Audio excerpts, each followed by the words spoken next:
মোহতারাম, আপনার কাছে যে বিষয়টি জানতে চাচ্ছি, আমার আব্বুকে আমি খুব ভালোবাসতাম। আব্বু মারা গিয়েছেন, বাড়ির পাশে আব্বুর কবর। আব্বুর কবরে বিভিন্ন ফুল গাছ আমি লাগাতে চাচ্ছি। ফুল গাছ লাগাইলে কি সমস্যা আছে? ভেরি ভেরি ইম্পর্টেন্ট একটা বিষয়। আমরা প্রথমত এই ধরনের কাজগুলোকে নিরুৎসাহিত করি।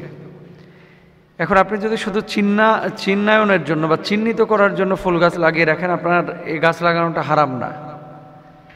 তবে চুনকাম করা এবং কবরের ওপরে স্ট্রাকচার দাঁড় করানো, ফ্রেম দাঁড় করানো, টাইলস লাগানো, মার্বেল পাথর লাগানো, ছাদ দেওয়া, ঘরের মতো তৈরি করা, মাজারের মতো তৈরি করা সম্পূর্ণরূপে হারাম, জায়েজ নেই। কবরকে অতি ভক্তি, ভালোবাসা, শ্রদ্ধা, এটা আসলে আমরা না বুঝে অনেকে করি।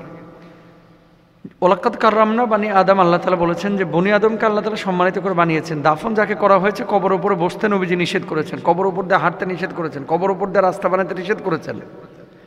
কোনো কারণে ধরেন আপনি কবরস্থ করেছেন একজন ব্যক্তিকে, এখন এখানে রাস্তা বানানোর প্রয়োজন। ইসলাম শরীয়তের বিধান কি? বিধান হচ্ছে ওই ডেজার্ট দিয়া পুরো কবরটাকে উঠায়া অন্য জায়গায় স্থানান্তরিত করে এবার এর উপর দিয়ে আপনি রাস্তা বানাইতে পারেন। কিন্তু কবর রেখে কবরের উপর দিয়ে আপনি বাড়িঘর বানাইতে পারবেন না, এটা আপনার জন্য জায়েজ নাই। কিন্তু আমি মিশরে দেখলাম, এবারও, আগেও দেখেছি, জর্ডানেও দেখেছি কিছু এলাকায়। এরা কি করে, ওই নিচে কবর আছে, গোরস্থানের মধ্যে অনেকে বাড়ি করে থাকে, মানে বিল্ডিংয়ের নিচে কবর রেখে উপরে বিল্ডিং করে ফেলায়। এটা কিন্তু নবীজির সরাসরি নিষেধাজ্ঞা আছে। তো এখন আপনি আপনার বাবার জন্য কবরের ওপরে গাছ লাগাইতে যাচ্ছেন, লাগাইতে পারেন, সমস্যা নেই। কিন্তু কোনো কবরের ওপরে যদি এমনি এমনি গাছ উঠে যায়, বিশেষ করে আপনি গ্রামাঞ্চলে দেখবেন, ওই যে বাঁশ লাশের ওপরে যে দেওয়া হয় মাটি দেওয়ার আগে, বাঁশের ওই চোখগুলো থেকে কিন্তু গাছ বাইর হয়।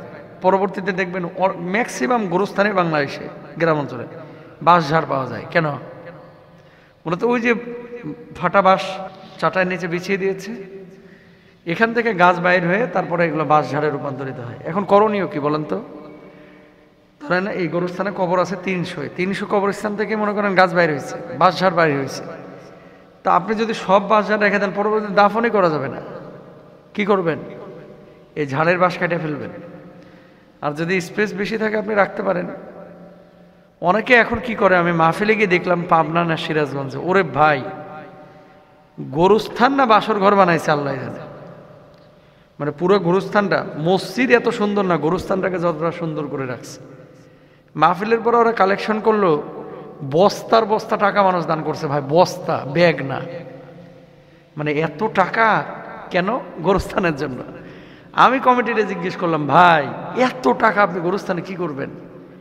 গোরস্থানটারে ঘিরে প্রতিটা দেয়ালের আপনার ওই যে বিমের পাশাপাশি কালারিং লাইট লাগাইছে পার্মানেন্ট। আবার গোরস্থানের মাঝ দিয়ে টাইলস, তারপরে মনে করেন রাস্তাগুলো একেবারে মনে করেন মাওয়া এক্সপ্রেসওয়ের মতো বানায় রাখছে। মানে এত সুন্দর করে রাখছে। আমাদের একটা মাথায় ভুল কনসেপ্ট আছে, মনে করি যে আমার বাপ এই কবরে শুয়ে রয়েছে, আর আপনার বাপ পৌঁছে গেছে গা, আপনার বাপ আছে এখন আলামে বরজাখে।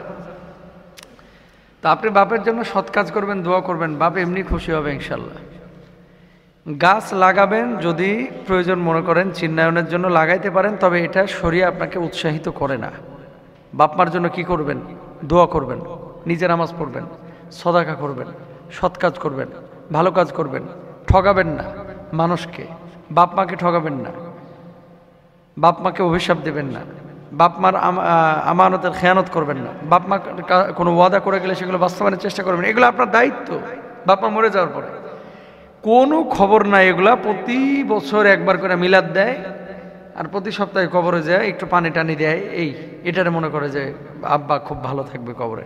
না, যেগুলো বললাম এগুলো করেন, নিজে সৎ কাজ করেন।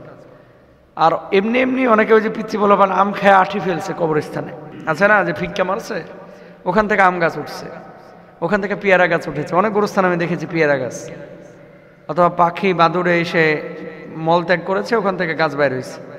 এমনি এমনি যদি কোনো গাছ উঠে যায় কবরস্থানে, ওই গাছের ফল কিন্তু খাওয়া যায়। অনেকে আবার এটা খায় না, কোনো সমস্যা না, আপনি খেতে পারবেন। আল্লাহ তাআলা আমাদেরকে বুঝদান করুক।